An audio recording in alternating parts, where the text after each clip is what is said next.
I'm Jasmine Al-Gamal, and this is The View from Here. For this week's episode, I sat down with General Nawaf Al-Thani, who retired as a general from the Qatari Armed Forces and formerly served as the defense attaché at the Qatari Embassy in Washington, D.C. I spoke to Nawaf about the Israeli strike on the Hamas negotiating team in Doha, Qatar on September 9th. I asked him how he felt as a Qatari citizen on the day of the attack and since then. I also asked him to put his analyst hat on and talk to me about how he sees the future of Qatar's role as a mediator between Israel and Hamas, and what broader implications this Israeli strike has on Qatari security concerns, on their relationship with the US, and on the region as a whole moving forward. Nawaf Al-Thani, welcome to The View from Here. Thank you for having me, Jasmine. It's a pleasure to have you, and I'm very much looking forward to our conversation. Today, I want to talk about how people are feeling inside of Qatar and what the future holds. So just to start out, on September 9th, 10 missiles were fired from IDF fighter jets, striking a residential compound in a district of Doha, and it was these strikes were targeting the senior political leadership of Hamas, who were reportedly meeting to discuss the latest terms of the ceasefire draft that the Americans and the Israelis had put forward. Now, the strike was meant to target these Hamas members. It was reported that the intended targets were actually not struck, that they had left the room as little as moments before the strike, and so they were not affected. Although I do have to say, we haven't heard from them since the strike. But suffice it to say, the strikes missed their intended target, but there were casualties. There was a Qatari security forces officer who was killed. There were other Qatari civilians who were injured, as well as family members of some of the Hamas leaders. So first of all, as a Qatari and as someone who is there and was there during the strike, I mean, first of all, my sincere condolences to you and to Qataris and the families of those who were impacted by this and those who lost their lives. And I wanted to get your reaction from a human level. We'll get into the politics and the policy at some point, but this was obviously a huge deal. It was extremely shocking to outsiders to witness this. This was the first Israeli strike ever on a Gulf Cooperation Council country, a GCC country, a major non-NATO US ally, and to boot, an actual negotiator in these negotiations that were going on between Israel and Hamas. So just shocking on many different kinds of levels. But how did it feel to you, and what was your reaction, and is your reaction on a personal level and speaking for Qataris? Well, first of all, thank you for those kind words, and your condolences. To be honest, I personally, I'm still processing the whole experience, and I'm sure many Qataris are still processing the whole experience. Any community that was ever struck by terrorism, and let's not mince words, this is state terrorism, can attest to the deep impact one can feel from the aftermath, and it goes through different phases, and you just work through it through time. Yeah. So a week out, I personally am still working through it. Now the afternoon of September 9th. I don't think any Qatari would forget, or anyone who lives in Qatar would ever forget. It was a calm, quiet afternoon. Kids were leaving school, coming back home. People were leaving their work, coming back home. It was a warm morning. The heat of the summer is starting to dissipate. It's starting to get cooler. It's not cold, but it's starting to get cooler. And so it was a normal afternoon in September. And suddenly the calm and quiet of that afternoon was shattered by loud, booming explosions that could be heard across all of Doha from one point to the other. Wow. At Because first, it's a small place.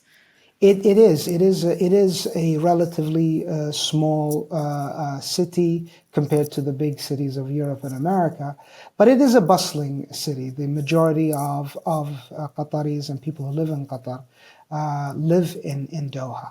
And so you can imagine, however small it is a compact place. To add to that, the residential area that was struck housed multiple schools in close proximation, a lot of homes of Qataris, non-Qataris, but also surprisingly, to choose that location, those homes of diplomats and embassies as well. Within a few feet from where they hit. Now, everyone in Doha heard that, and the windows shook. The homes close to the neighbors, the windows were blew in. Obviously, as you can imagine, a lot of injuries. You mentioned obviously the Qatari Internal Security Forces officer. That was unfortunately martyred. Now, unfortunately, like everything in mass media, we tend to forget the wounded, physically and Sure, emotionally wounded. sure. But if I can take a second here to comment on that, many Qataris are still in hospital right now, still fighting, some for their lives and some trying to get over their wounds. But the emotional wound obviously is much deeper. Terrorism, wherever it strikes, whether it is in the heart of Israel or in Europe or in America, or in this case, Qatar, is something that is abhorrent and something that anyone goes through leaves a scar and a mark. But that was that day that changed Qatar, I think, forever. And it really put things into focus that no one, including us here in Qatar, are away from the dangerous, evil hand of terrorism. Yeah, I mean, That this is was really impactful.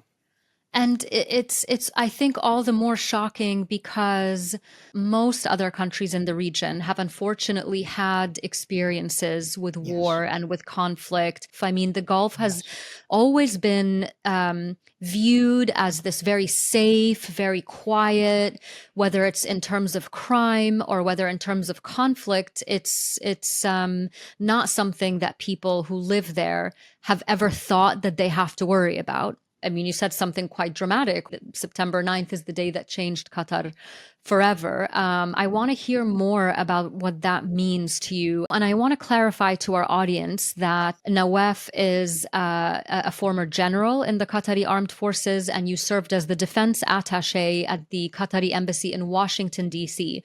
And I yes. mentioned that for two reasons. One is to say that you are not here representing the Qatari government. You are speaking Absolutely as not. an individual. So that's why, hence, you have given me permission to call you Nawaf, not general. So you're here in your personal capacity as a Qatari, but Yeah. as also someone with direct experience working with America, working with the Americans on security cooperation, defense cooperation, using that old hat of yours that you Yes. wore can maybe also help us figure out the implications of this security wise and defense wise. But let me ask you first if we can just stick on the strike, Yes. because I do want to make sure to bring in some of the criticisms. And again, you're not speaking for the Qatari government, but I'm asking you as an analyst that critics will say that Hamas shouldn't have been there. This is a terrorist organization. It was Yes. your fault for hosting them anyway. Although in recent years you were hosting Hamas, as your foreign minister pointed out recently, post the attack, that you were hosting them at the request of the US government in order to facilitate negotiations because no one else really had that type of Yes. a relationship with them. But there still are people who say, why did you host them? You opened up yourself to attack. You opened up yourself to vulnerability. Whether or not It's a you fair agree, question. it's a fair question, I think. Yeah, And whether or absolutely. not you agree with the way Israel did it, they were going after Hamas. They were not going after Doha. Absolutely. Or what would you say to that? Well, first of all, thank you for pointing out. Yes, I do not speak for the Qatari government or any of its agencies. They can take care of that themselves. In a previous life, I did serve in Washington, D.C., worked with the Americans for the good part of 25 years, from, counterterrorism, supporting operations in Iraq and Afghanistan, because we hosted and continue to host the US and many NATO nations here in Qatar and in various facilities, Ali Dade being probably the most prominent. But the question you put is, I think, quite important. Why would you be surprised that Israel would attack Hamas? Why host a terror organization? And to unpack that, it's very clear for us Qataris. In fact, we're sometimes confused that we're asked that question. And I sometimes look at it and say, well, if the United States of America and Israel, through the United States initially and later on quite directly to Qatar, asked Qatar to please help with this. Qatar, we want you to help in supporting peace in the Middle East. Initially, Qatar thought about it. The U.S. came back again and kind of insisted and said, this is something we should do. And the Israelis wanted it as well. And therefore said Qatar, okay, we can host them and we can help with negotiations in future conflicts. And in fact, as the government spokesman, I think a year ago at this point, pointed out, there was over a dozen such incidents that were thwarted because of Qatar mediation before, a September or October, 7th happened. Could have happened 10 times prior to October 7th. That Yes. Qatari mediation efforts prevented attacks on Israel? Not in the media, but in closed rooms. And unfortunate for us, because that is not a well-known, yes, it is now in public, but it's not as prevalent in the public mind that many such incidents almost happened, and the Qataris were able to stop it. I was not aware of that. For a decade long. Wow. Through the Obama administration, through the first Trump administration, through the Biden administration, and now through the second Trump administration, and equally through 4 Israeli administrations, 2 Bibi Netanyahu and 2 other prime ministers. Through all of them, Qatar, responded to the request, please host, please mediate, because that is what we need for peace. Now, I want to give what we as Qatari citizens view about how we view criticism like that. Well, there are 2 main points, I think. One is, we think, well, what would future allies of the US say, or Israel's friends may say, if approached and said, well, we need you to do X and Y. We'll attack you later on, but we need you to help us now. Should those allies say, well, should we respond and help our ally? Because if we help, we're damned if we do, and we're damned if we don't. If we don't, we're a bad ally. If we do, we're going to be hit by the Israelis. And that is extremely confusing to any ally, but in this case, Qatar, because what does an ally do? If the US and Israel comes to another country and says, we need your help for mediation, should those other countries say, no, the last guy you asked for help, you threw under the bus because he said he would help? And that is confusing for us Qataris, and we'd say, well, what should we do then? Now, there's another reason why we wanted to help, because we really care about the Palestinian cause. And that's a cause we want to support. Now, this is separate from the request from the US government and the Israeli government to help. Now, there's another side of that, which is, well, the question is, why give Hamas money? Well, that's not how it happened. The Israelis asked that we should, help sustain Gaza, because, a stable Gaza means less threat to Israel. So that's right. You're answering a question I was going to ask, but you preempted me, which was the other criticism that Qatar gets, which is that, well, you funneled money to Hamas for years, and why did you do that? And you're a big cause of the problem. So you're answering basically that question. Exactly, because we hear it a lot, and it seems wild, because the Israelis would come to the Qataris and say, we need you to give money to Gaza through our banks, through our monetary system in Israel. And we'll make sure it gets to the schools and the sporting facilities and food and local administration and municipalities in Gaza through us, the Israelis. And for us as Qataris, say, sure, if you want us to not only support by hosting Hamas, but not only support by mediating, but now you want us to support by actually paying for your own peace. If that buys us goodwill and makes us a good partner, then sure, we'll also pay for that. And the Israelis said, Except that it sure. didn't, right? Well, Except that yes. it Well, didn't. Eventually, unfortunately, you were still targeted. and the questions would be asked is, why ask for Qatari's help if you don't want it? Why ask for Qatari money if you're going to come back and say, well, we wanted your money to build schools in Gaza to make it stable so students would study instead of riot, teachers would teach instead of fight. Well, then why are you now blaming us for doing what you asked us to do? I mean, yes, that is a good lesson for many people around the world to second guess the Israelis if they ask for help again, because clearly that is a possible outcome. But the final thing I want to say here is directly connected to the attack on the 9th of September. And that thing is also mind-boggling. Why ask Qatar to mediate with Hamas if the intention is that Hamas is an enemy that we should kill? Why mediate? Why negotiate? Why are the Israelis negotiating with the terrorists that they view that they should kill?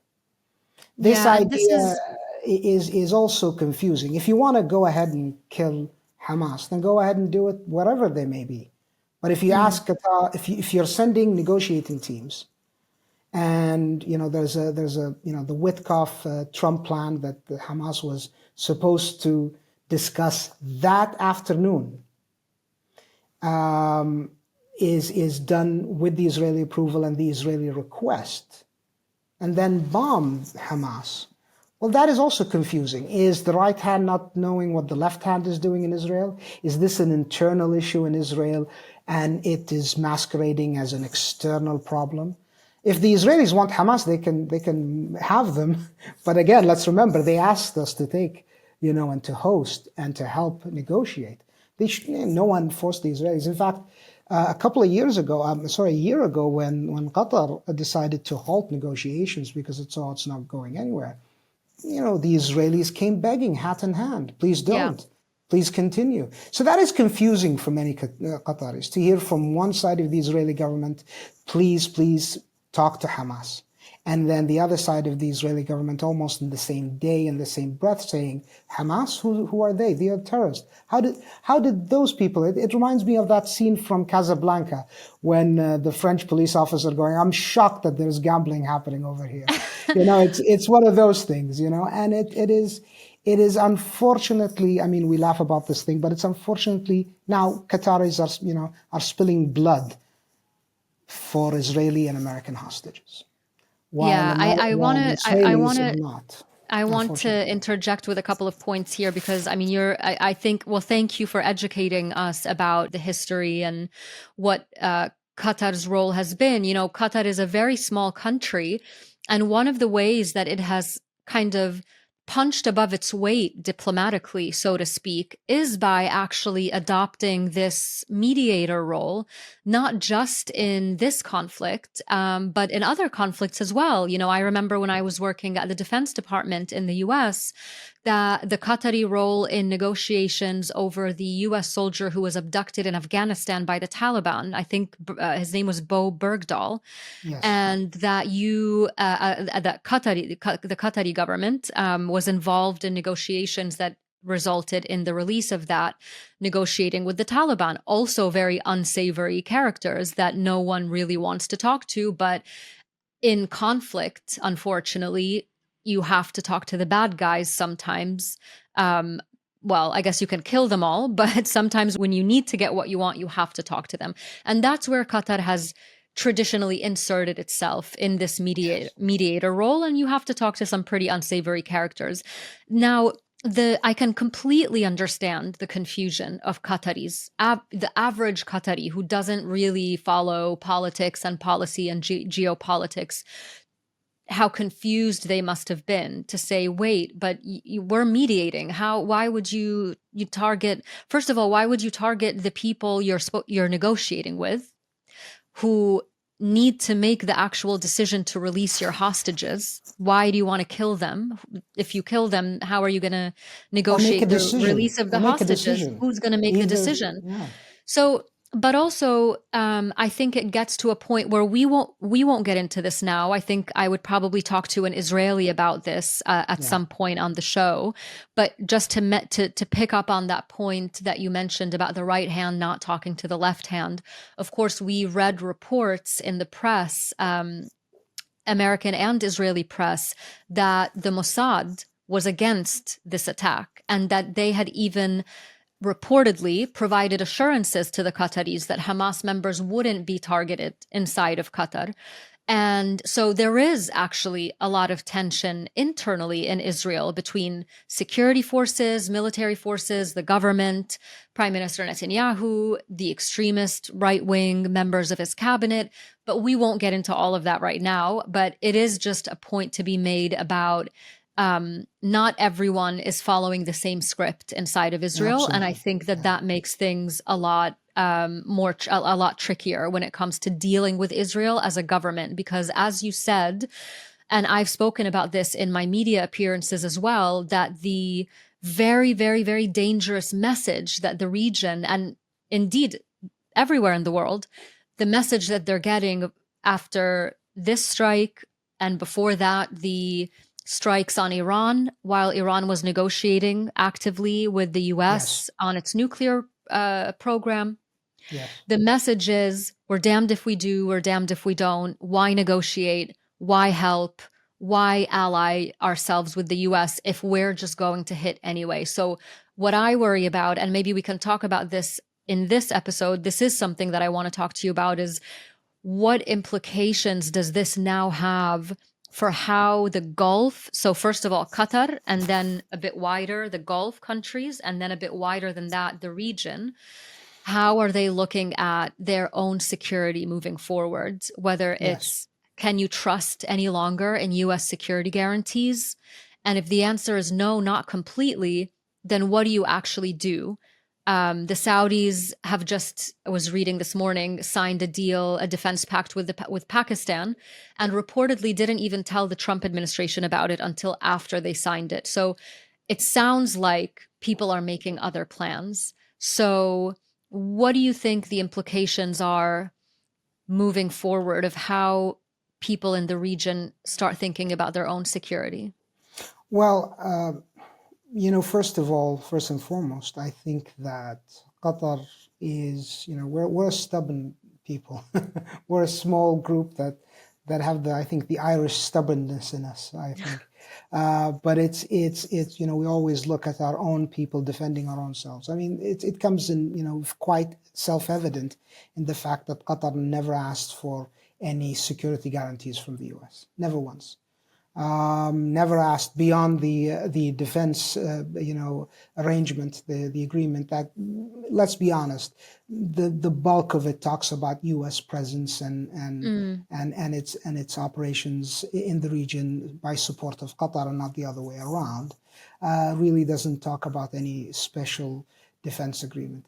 The Qataris defended themselves valiantly, I think, against the Iranian attack, and will continue to do so against any aggressor in the future. In the end, we can only depend on ourselves. Either we survive on our own terms or not. mm, But it's not up for negotiation. I think that is a Qatari mentality, which is quite unique for one of the smallest countries in the world, I think. But also, in addition to that, if you look at broader alliances, I mean, just Secretary Rubio in his press conference with Prime Minister Netanyahu, I found the statements coming out of that conference a bit confusing. In the same press conference, Hamas is a terror organization. Okay, sure. And we want more negotiations with them. So I'm not sure exactly what's being said, and that's what I'm. mm. Whenever I meet an Israeli colleague in the academic area, which is where I'm focused these days in the past 5 years in academia, I always say, make up your minds. If you Mm, don't want to negotiate, just say, well, no, we don't want to negotiate. I mean, we here in Qatar, we're neither Israelis nor Palestinians. We don't live in that same area. We're, thousands of kilometers away. We want to help because we feel a moral duty toward the Palestinians that goes back decades. But we yeah. also want to help because we believe in peace for the Israelis as well as the Palestinians. Yeah. In addition to, wanting to respond to a request by an ally, which is the US, to help. But that is a question for the Israelis to answer. The Israelis have to come, and this may seem strange for a Muslim to tell, a Jewish colleague, as I did, a few weeks ago, but the Israelis have a come to Jesus moment, which is not a terminology you would think a Muslim and a Jew would talk about, but they Probably not. probably not. But this is a time where the Israeli population really needs to think about where are they going. They can't be going in every direction, every second, in all directions, because we here in Qatar can't just follow that erratic behavior. That is too erratic for us. And we've tried to pull back in the past, and only to, receive the head of the Mossad, the previous head of the Mossad, hat in hand, asking, please, please don't back off. But it has to be a clearer and serious commitment.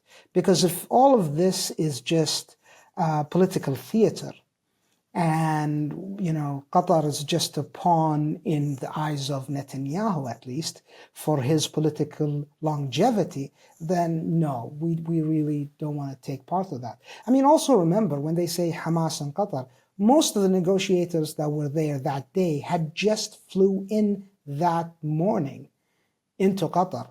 So a few hours ago, they were not in Qatar, and they could have, if Israel wanted to target them anywhere in the world where they actually were, they could have done so. They waited until they traveled to Qatar and then targeted. So this the idea that all of them are living in Qatar, that's categorically untrue. The US knows it, the Israelis know it. And here in Qatar, that's quite evident. So it is confusing, but for the wider region, I think that will probably lead to many in the region look for, security arrangements that go beyond, the US, beyond the Europeans. It is quite unfortunate here in Qatar. We've repeated even quite recently, just in the past few days, that the relationship between the US and Qatar from a security perspective is steadfast, is ironclad, is strong. But that's Qatar. What about the rest of the region? The region is not one country. I don't know. I read what you mentioned today about, Saudi Arabia and Pakistan. This may be just a broadening of normal, defense relations, as most countries may do, and it may not be that. I personally have no information, about that beyond what I read, but it does put the question on the table. Is the U.S. willing to rein in the Israelis and tell them, you're taking us all into a place of the unknown, and this is going beyond your interest, but it's affecting the U.S. national interest? And that is a question I think the Americans should start asking. Yeah, it's funny that you say that term. I literally used the same exact term yesterday when I was doing coverage for Trump's visit to the UK.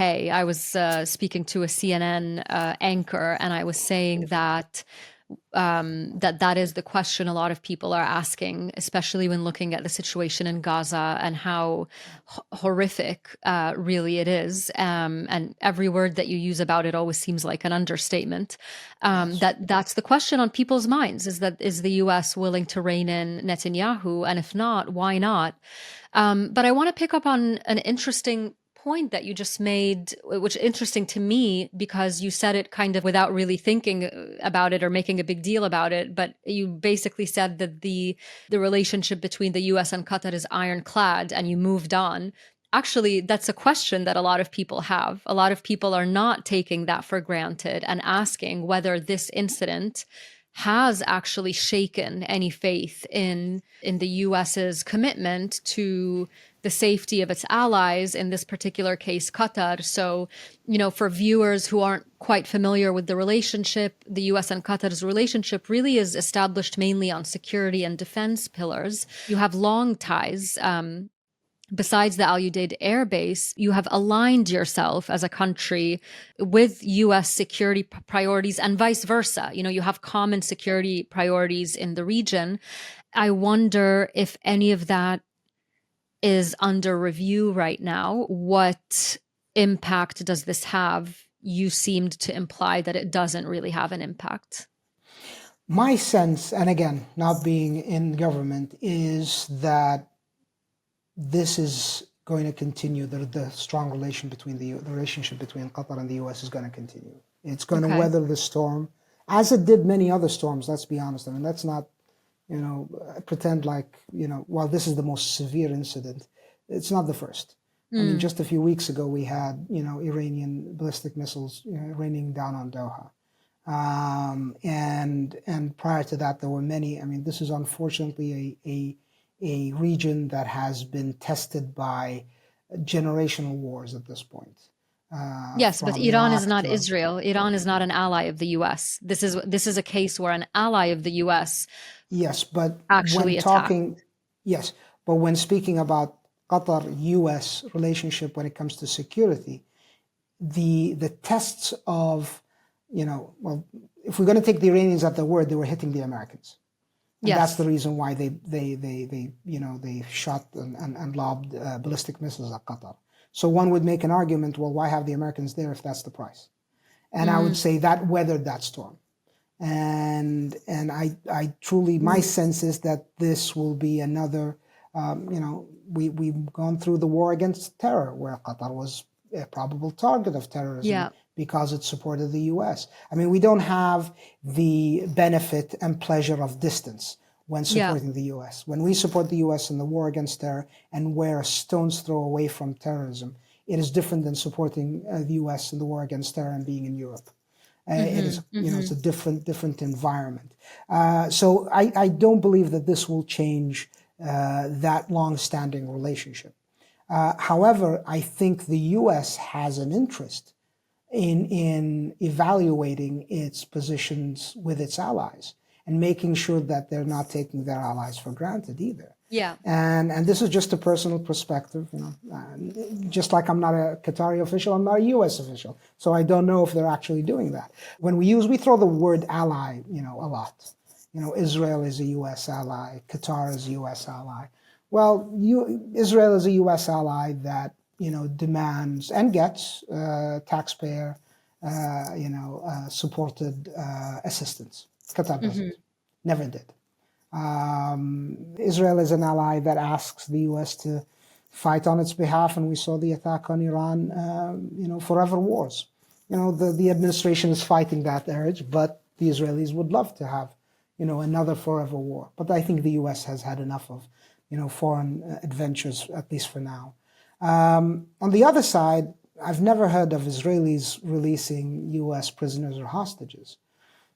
From Kabul to Caracas, whether it's Venezuela and American citizens being released like we saw last year, in Afghanistan, in Iraq, and beyond even, America, even Ukraine and Russia, because Qatar has that de-escalatory diplomacy approach. It was able to reunite several times Russian families and Ukrainian families, bring them back from the front lines to their families in Kyiv and in Moscow multiple times. So that is a difference between an ally that serves a national interest of a country like the United States and between a country that may have more of an emotional, spiritual connection. And yes, maybe a few decades ago was more important from a national security perspective. I don't think Israel has the same national security footprint it had vis-a-vis U.S. national interest as Qatar's growing and the rest of the GCC's growing national security interest impact on U.S. security as today. I mean, we're not going to compare 1980 with Yeah. 2025. Let me But just jump on that. yeah, Sorry, go let ahead. me just jump on that point. You've touched on a vigorous debate that is happening within and inside the US right now about the US-Israel relationship. And, you mentioned, Israel wanting the US to fight wars on its behalf. There are people in the US who think that, increasingly so. and increasingly on the Republican side as well, which we really haven't seen previously, but that over the last 2 years have grown in weight and in volume, including supporters of the president himself, the MAGA movement, and lawmakers who represent the MAGA movement, like Marjorie Taylor Greene, who are saying exactly what you're saying. Why are we fighting wars on behalf of a foreign country? There are still people, though, and people who are in power right now and their supporters who do argue that this is not about fighting on behalf of Israel. It's about common security objectives and common interests. And there is, I just wanted to point out, and of course you know that, there still is a large part of the foreign policy establishment in the US that believes that the US and Israel have common security objectives. But to get back to what you were saying, I hear what you're saying about the strength and the breadth of the US-Qatari relationship, the security relationship, and how it's withstood previous challenges. But can I push you a little bit on the trust issue? Because it's one thing to say the relationship will continue. Sure, it's in the interest of both parties for the security relationship to continue. But can I ask you about trust and whether you think that relationship is going to continue despite an erosion of trust between the two? Or is that not really a factor, you think? I can't speak for an erosion of trust. I haven't seen indications of that. But if I could steal a Russian proverb that President Reagan used, trust but verify. Yeah. And I think that is a healthy mindset to have. Trust but verify. And again, we're talking about nation states and relationships based on interest. So trusting but verifying will always be something right there.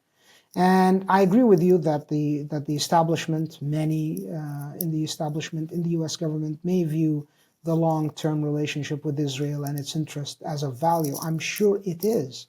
But it's also evolving. And yes, the U.S. bureaucracy is slower than the U.S. populace. My advice, catch up or get left behind, because it is a very evolving scene.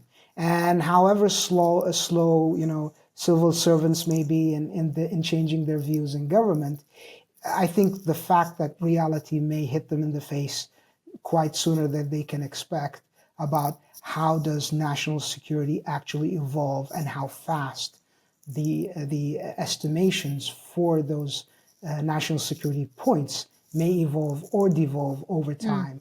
And I think Qatar has proven itself, but it goes beyond that. I think, we look at education, the cooperation in education is much advanced than what we have between, Qatar and Israel, much advanced than Qatar and America than Israel and the US, for instance. Advanced research in medicine, for instance. No one talks about that. But it is something that we see in Weill Cornell, and helping graduating doctors that could go to Africa and treat people that are less fortunate. No one's talking about that. The U.S. investments in energy in Qatar, the Qatari investments when it comes to energy, and multi-sector investments in the United States worth tens and now hundreds of billions of dollars across many years and many years to come, provide much bigger investments in the U.S. than what Israel presents. So I think it goes beyond the kinetic military defense security relationship, although that's rightfully so always the focus. But I think we're in a much faster evolving world. And I think people have to really start to figure out where they stand or get left behind, unfortunately. Yeah, absolutely. And Nawaf, just to let people know, when you were describing Weill Cornell, I think it's important to note here that Qatar hosts 6 U.S. university branch campuses. You have something called Education City. I visited it last year, actually, when I was there for the Doha Forum. And so you have Texas A&M, Cornell, Georgetown, Carnegie Mellon, Virginia Commonwealth, and Northwestern. And all those universities have branches in Qatar. So just to make sure everyone knows what you were referring to. I was going to say, though, I completely understand what you're saying about the breadth and depth of Qatari American cooperation. I think you could point to a whole host of things similarly on the Israeli side when it comes to Israeli American cooperation, but it's really not an either or, is it? I mean, it's not like the US No, has to make the choice between, allying and having all these exchanges with Qatar versus Israel. I mean, I think as the relationships start to evolve, not Israel. there. What do you mean? I think the government of Netanyahu is, I think, at the point, a few weeks ago I'd have said coming close to the point, but I think the government of Netanyahu is unfortunately at that either or point, in my perspective. What do you mean? Uh, Either us, either, Israel, no, or others, or either Netanyahu serves the interest of his own people. The bombs that fell in Doha didn't just spill Qatari blood. Unfortunately, it may have also spilled the blood of the Israeli hostages. And Netanyahu wants to serve his own purpose, his own political ends. And I think the US government should look at Netanyahu as an either or. Either Netanyahu, comes in line with the international community and doesn't pushes Israel, his own country. I'm sure many Israelis don't want war. I'm sure many no, Israelis they will. don't. And I speak to a lot of them, Yeah, and I speak to them about this very point. And it's interesting what you just mentioned about the spilling the that's blood why of I the think hostages. we should differentiate. In my view, I mean, I know maybe some, maybe even in the U.S. may disagree, but in my perspective, differentiating between Netanyahu and his government and the Israeli people, I think that is important to have that distinction. And I think right now Netanyahu and his government of right-wing extremists, warmongers, neocons, have hijacked the whole process. And they've hijacked the Israeli population. They've hijacked us, and in the Middle East, have hijacked the U.S. Yeah. foreign policy. And I think the international community should come to a point where they're not left with a decision. I mean, we've seen now in Europe and Canada, they've just thrown their hands up and they say, when there's no point in negotiating with the Israelis because of Netanyahu's government, and we're just going to unilaterally, recognize a Palestinian state, which for me as a Qatari is music to my ears, because I believe that gives an indigenous people a voice that they deserve, whether through international law or just basic decency. But if Yeah. I was an American, I would say, wait a minute, what's going on? Are we losing, control of this whole situation just because of one individual and his faction? That is what I mean in either or, not the people of Israel, who I'm sure, as the people of Palestine, want peace and stability. But Yeah. unfortunately, the extremists in Israel, Yeah. Yeah. they've hijacked the whole process. I think that's right. And I did an episode a couple of weeks ago. If folks haven't listened to it, I do recommend that you listen to it, with two Israelis who spoke to me about a lot of these issues and about the conversations happening inside of Israel and public opinion and sort of the reckoning that is happening inside of Israel Yeah. right now, and whether or not Netanyahu's government, how representative it is really of Israelis and how much they're looking out for Israeli interests as well. So I do recommend people listen to that. And what you said about the blood of hostages being potentially spilled, not just Qataris. Actually, a mother of one of the hostages said those exact words, or nearly those exact words after the Yeah, strike. She said that basically Netanyahu might just have killed their child. So, but moving on from that, because I think, that's an internal Israeli dynamic thing. I want to ask you, if you were advising, or if the Qatari government, or if you were a fly on the wall inside of the conversations about the role of Qatar as a mediator going forward with Hamas specifically, what impact do you think this will have moving forward? And what do you think might be the implication for these negotiations and how they might proceed or not proceed? yeah. Where is Qatar right now? Have they completely pulled out as a mediator, or or are they back in? And where are they going in terms of their role today?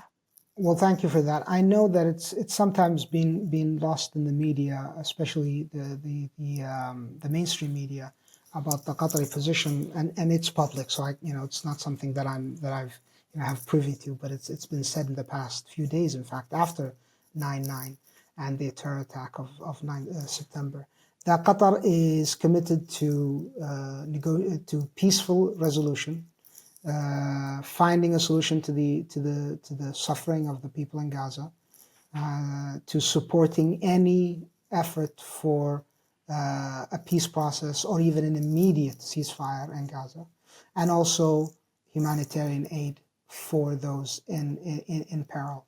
So I think that is a clear indication that Qatar is not abdicating its historic role in helping and supporting and ending this conflict. Now, when it comes to the TikTok, the nitty-gritty of negotiations, it is unclear. What I do know is it takes two to tango. And Yeah. the Israelis have been sending mixed messages of, we want to negotiate, but we want to bomb the negotiators. We can't deal in that way anymore. The Israelis have to either be committed to negotiations or committed to no negotiations. But they have to make their minds up. We can't make the Israelis' minds up on their own, on their behalf. They have to make their minds up. What do they want to do? Come up with a strategy and let the whole world, not only Qatar, know what you want as Israel.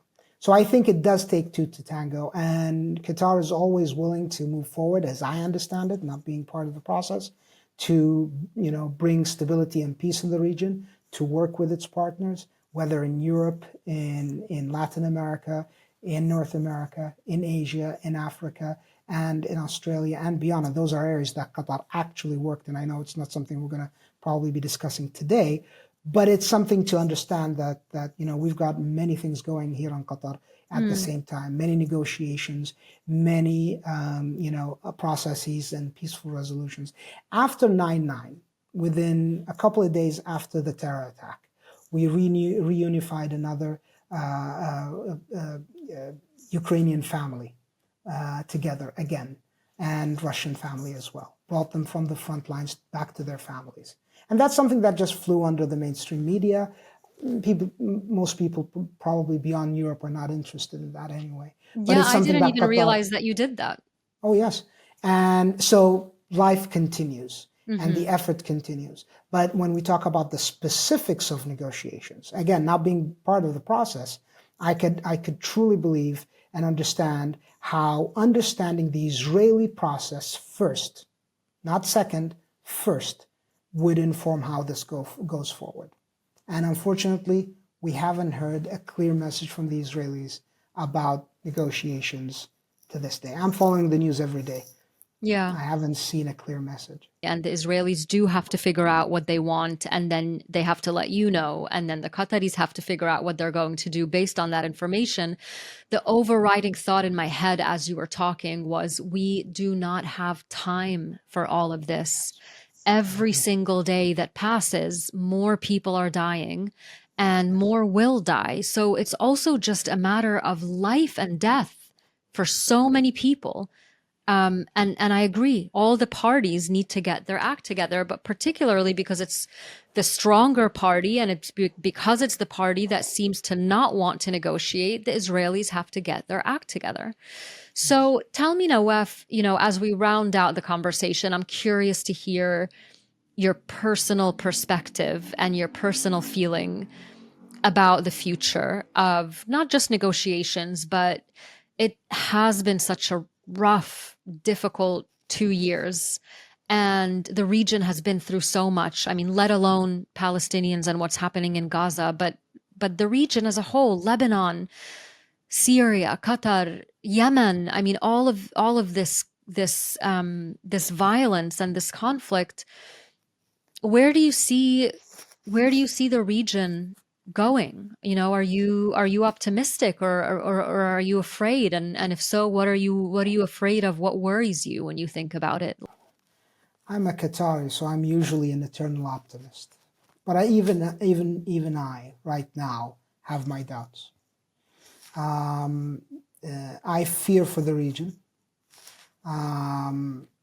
Sitting here, talking about Qatar, or Saudi Arabia or the rest of the region, I just am reminded by the sheer horror, as you mentioned, in Gaza and the Palestinian territories at large. I mean, let's not forget the settler violence against the civilians in the West Bank. So yes, while I remain an optimist, that is wearing really thin. Yeah. And I think that we were at the point of no return, just before 9/9 and the terror attack on Qatar. But I think right now, either the world as a whole decides to move forward to peace, or we're going to spiral through a never-ending cycle of war, unfortunately.